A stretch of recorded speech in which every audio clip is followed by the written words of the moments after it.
Is the largest share holder and universal studios Hitchcock గారు. అప్పుడు ఏమైందంటే ఆయన స్టూడియోలో ఆయన తీసిన 50 సినిమాలు స్క్రిప్ట్ పెట్టి ఒక ఫోటో ఉన్నాం. తర్వాత 3 సినిమాలు తీశారండి.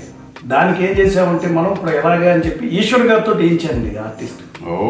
వారు ఏంచి అవును సార్, ఆయన వేసిన లాస్ట్ అది ఇది ఎంత కూడా పెయింటింగ్ అండి. వారితో వేయించాను సార్. ఇది వారిని అడిగి స్క్రిప్ట్ పేర్లు ఇచ్చి చేతితోటి మీరు వేయాలండి అని చెప్పేసి.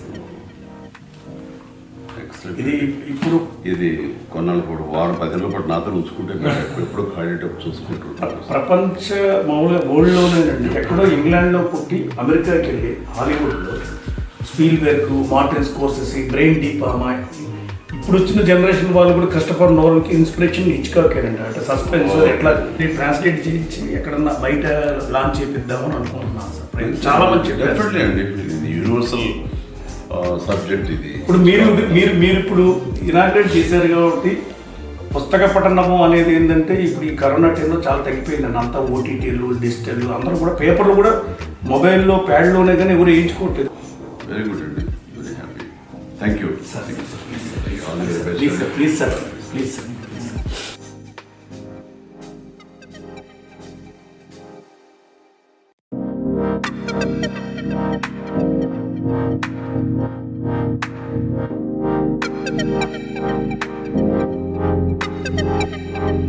Thank you.